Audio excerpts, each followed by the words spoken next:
Muito bem, provavelmente este é o único vídeo que realmente vai prestar em todo esse canal. E no meu entender é o seguinte: se você realmente quer começar a entender a atual situação do nosso país, do Brasil, né, o estado de coisas, né, da nossa nação, principalmente em termos políticos, filosóficos, culturais, né, estado psicológico, estado espiritual, né, da nação, eu aqui recomendo, né, vou recorrer a um clássico da literatura filosófica, né, uma reedição, uma famosa reedição promovida pelo meu querido professor Olavo de Carvalho, que é a de Arthur Schopenhauer, Como Vencer um Debate Sem Precisar Ter Razão, em 38 estratagemas, dentro do que ele chama dialética erística. A erística, trocando em miúdos, né, conforme o que eu entendo, explica o professor Olavo de Carvalho, Mário Ferreira dos Santos, Eric Voegelin, enfim, toda a literatura política e filosófica explica isso, desde Sócrates, Platão, Aristóteles. Então, a erística seria uma premissa falsa que é inserida como verdadeira e como centro de um debate, entendeu? Ou seja, um conceito falso de uma determinada situação ou substância ou coisa que é inserida como verdadeira e é debatida como verdadeira, tá? E no caso aqui, por quê? Para explicar a situação aqui, quem melhor para explicar a situação hoje, senão o professor Olavo de Carvalho? Ele já não está entre nós, mas ele continua ecoando aí a sua obra, né?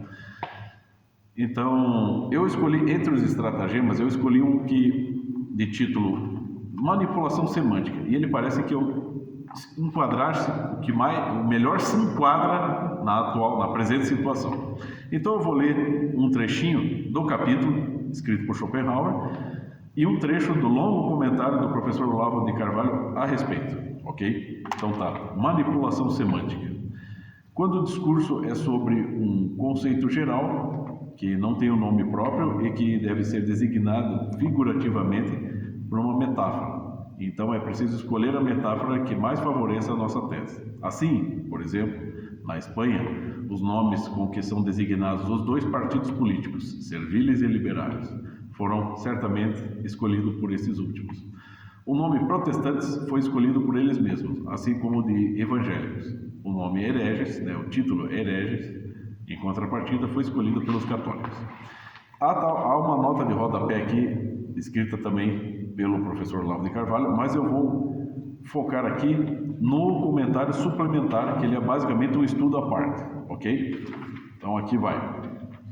Vou ler um trecho, tá, do comentário, porque ele é muito longo.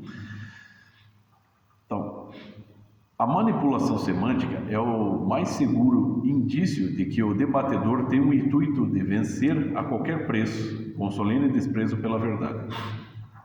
Em épocas de radicalização política, ela se torna uso corrente. Nos regimes totalitários, uma invenção do século XX que Schopenhauer não poderia prever, a manipulação semântica passou a ser usada já não no confronto polêmico, mas como instrumento de um discurso monológico destinado a bloquear, primeiro, a expressão de ideias antagônicas e depois a mera possibilidade de pensá-las.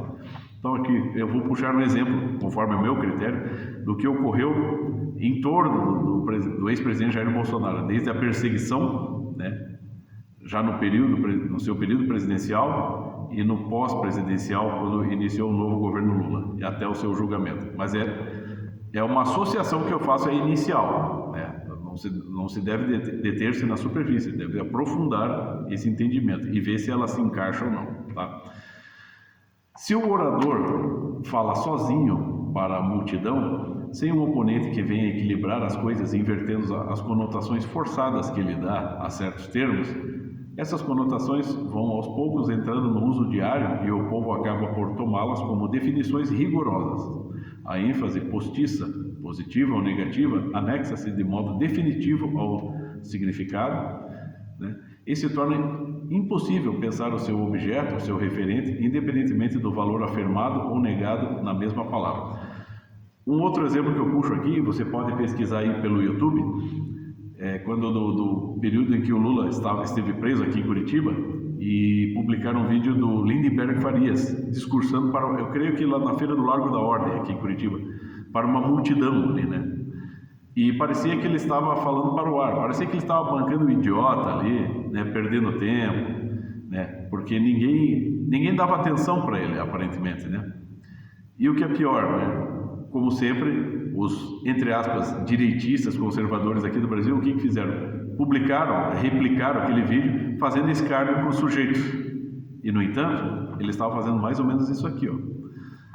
O que ele disse aqui: se o orador sempre fala sozinho para uma multidão, sem um oponente que venha equilibrar as coisas, invertendo as conotações forçadas que ele dá a certos termos, essas conotações vão aos poucos entrando no uso diário e o povo acaba por tomá-las como definições rigorosas.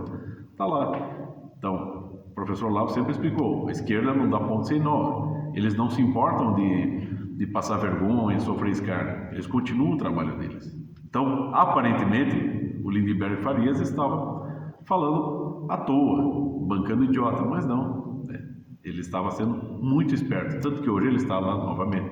E a esquerda e a direita perdeu a oportunidade de esclarecer isso ali, de interferir. Tá? A erística sem debate é um dos produtos mais requintados da perversidade humana. George Orwell satirizou esse fenômeno no romance 1984, onde o totalitarismo perfeito estabelece oficialmente a novilíngua e o speak, toda composta de conotações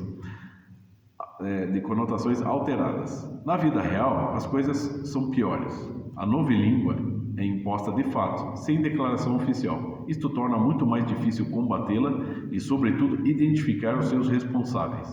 Eles permanecem anônimos por trás de um abstrato sujeito coletivo, até que este acabe por se identificar com a própria natureza impessoal das coisas, com a história, com Deus ou com o povo inteiro, de modo a que, enfim, a vítima venha assumir a responsabilidade pelo crime. Cara, é literalmente o que está ocorrendo hoje. Já não é guerra de narrativa, já é assim o discurso monológico que se impõe à oposição ao atual governo, né? O conservador, o cristão de direita já não consegue ter voz, praticamente. No Brasil, porém, o emprego da manipulação semântica adquiriu, nas últimas 2 décadas, contornos peculiares, talvez jamais observados no mundo. O domínio totalitário da linguagem monológica por uma casta de manipuladores convive pacificamente com a democracia formal, defendida paradoxalmente pela mesma casta. Então você perceba assim, creio eu, é literalmente o que acontece nesse momento, né? Porque já são diversas, assim, é uma colcha de retalhos de palavras de ordem que vem aí dos grupos de esquerda que agora estão no poder e que se impõem por meio de clichês, de jargões, né, de sentenças imperativas, né, e vai se impondo de forma repetitiva, de modo a abafar a voz ali, que seria a voz mais serena, mais inteligente, mais justa da oposição de direita. Então a questão é a seguinte, cara, é necessário estudar, é necessário entender a coisa. A direita, o movimento de direita aqui no Brasil, ele consegue avançar um pouco, consegue uma vitória aqui e acolá. Mas como eu estive conversando com um amigo meu, ele dá um passo para frente, dá uns 3 passos para trás. Por quê? Porque sempre está subestimando o inimigo, né? É necessário cuidar disso, não entregar armas nas mãos do inimigo, não se precipitar nos ataques, né? É se fortalecer por dentro, como diz o professor Olavo de Carvalho.